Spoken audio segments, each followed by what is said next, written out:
फिर भी अगर किसी का सवाल है कैंसर से रिलेटेड या किसी से भी रिलेटेड तो पूछ सकते हैं।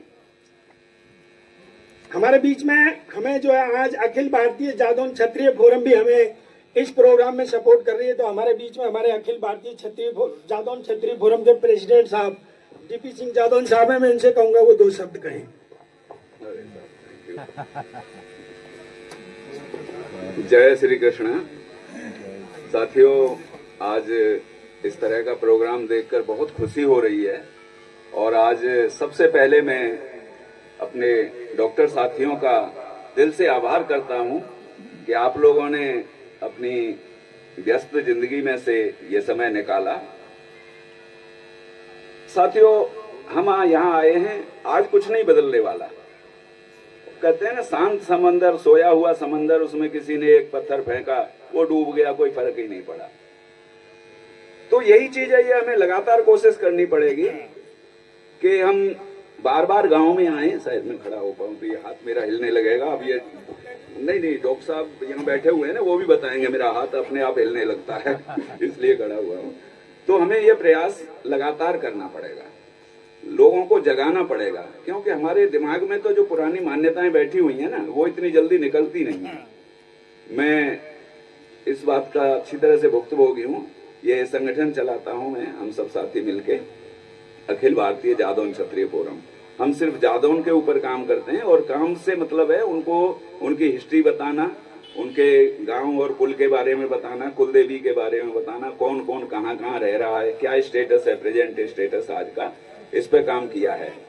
हमारे कितने गांव हैं पूरे देश में, भारत में, और हमारी कुल देवी को लेकर बहुत भ्रम रहता है। यहाँ पे बहुत सारे जादौन भाई बैठे हैं, हमारी कुल देवी कौन है, कोई बताएंगे? और कैला देवी कितने लोग हैं, हाथ उठाएं। और कैला देवी वाले कितने हैं? हमारी कुलदेवी कैला देवी नहीं है, मैडम ने बताया योग माया। आप लोग अच्छी तरह दिमाग में बिठा लो, कैला देवी किसी की भी कुलदेवी नहीं है। कैला देवी सिर्फ करौली राज परिवार की राजराजेश्वरी देवी है, व्यक्तिगत देवी है। वो भी वहां नहीं मानते उनको, वो करौली में ही अंजनी माता का मंदिर है, उनको जो कुलदेवी मानते हैं। अच्छा, हमारी निकासी कहाँ से है? करौली वाले हाथ खड़े कर दें। ये समस्या में भुगत रहा हूं पिछले 4-5 साल से। मैं गांव में जाता हूं, करौली से हमारी किसी की भी निकासी नहीं है। यहाँ कोई धनौतिया बैठा है, बढ़ौतिया बैठा है, सौरिया बैठा है। मथुरा के बामन गांव है, बहुत ही प्रसिद्ध गांव है, जिन्हें मथुरा की बामनी बोला जाता है, जिसमें 8-10 गांव डींग तहसील के भी आते हैं। या तो हम लोग वहां से निकले, या बयाना से जब महाराज विजयपाल खत्म हो गए थे तो हम इधर उधर को डाइवर्ट हो गए थे, शिफ्ट हो गए थे वहां से मुसलमानों के उससे। तो सबसे पहले हम एटा में आए, अलीगढ़ में आए, मध्य प्रदेश में गए। तो हमारी निकासी सबकी इधर उधर से है। करौली तो 350 साल बाद बनी थी, जब बयाना खत्म हुआ था। करौली से कोई 1-2% लोग इधर उधर आए हों तो आए हों, किसी की नहीं है।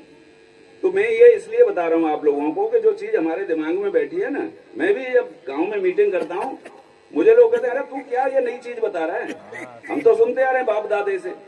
और मुझे भी यही बताया गया था जब मैं छोटा था, निकोसी करौली से है, और बड़े खुश होकर कहते थे हमारी निकोसी करौली से है भाई, निकासी सॉरी। तो ये जो चीजें ना, आज का जो कार्यक्रम है ये भी इसीलिए, हम में से ज्यादातर जाएंगे। अरे डॉक्टर आए थे, और ठीक कहा डॉक्टर साहब ने कि लोगों की सोच होती है कि भाई ये लोगों को फंसाएंगे, और ऐसा नहीं है, फंसाते भी हैं। ये भी सच है कि अस्पतालों में किस तरह से व्यापार बन गया है। अस्पताल जो है, चिकित्सा जो है, एक व्यापार बन गया, और व्यापार तो आतंकवाद भी बन गया साहब। व्यापार तो आजकल हर चीज हो गई है।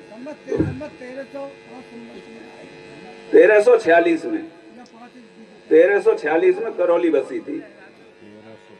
तो इसी वो हिस्ट्री मैंने ये किताबें बांटी हैं, थोड़ा सा इसमें है। हमारे महाराज विजयपाल थे जो मथुरा से वहां गए थे आक्रमण के डर से, उसके बाद में हम सब लोग इधर उधर हुए हैं। तो मैं ज्यादा और कुछ नहीं कहूंगा, बाकी कभी इस तरह के प्रोग्राम और करेंगे हम, तब बातें करेंगे। अभी डॉक्टर साहब ने कहा था कि परिवर्तन कैसे हो रहा है, तो परिवर्तन पे मैं हमारे खान पान में परिवर्तन, हमारे समाज में परिवर्तन किस तरह का हो रहा है। अरे निकल जा बिना इसके तो बात नहीं बनती। तो परिवर्तन पे मैं 2 लाइनें आपको सुनाऊंगा आज।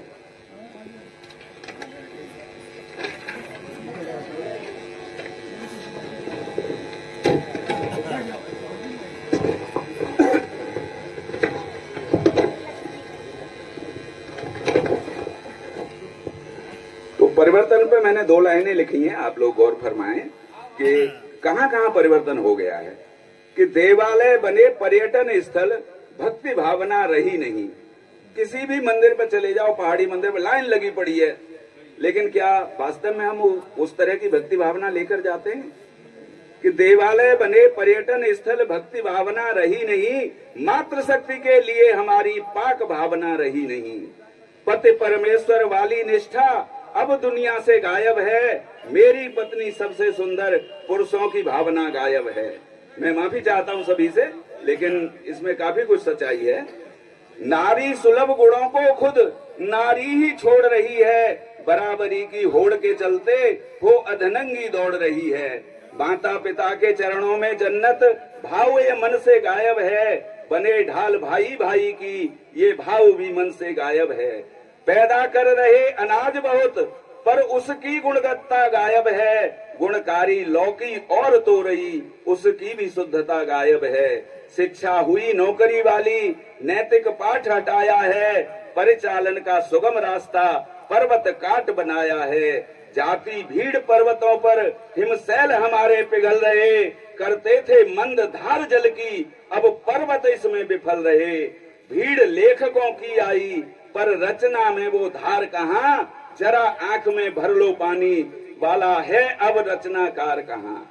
एक कविता लिखी थी किसी ने कि आंख में भर लो पानी, बहुत फेमस हुई थी। तो जरा आंख में भर लो पानी, वाला है अब रचनाकार कहाँ। परिवर्तन के चलते जग से भाईचारा गायब है, और तरक्की के चलते परिवार हमारा गायब है। कोई कहीं जा रहा है, कोई कहीं जा रहा है।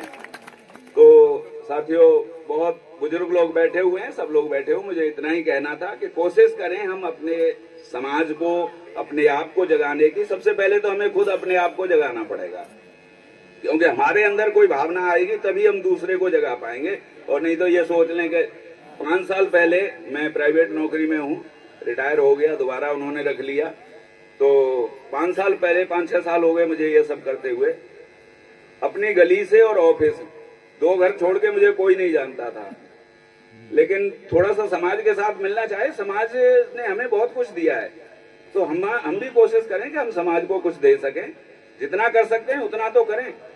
तो इन्हीं शब्दों के साथ मैं आप सबका धन्यवाद करूंगा। नमस्ते।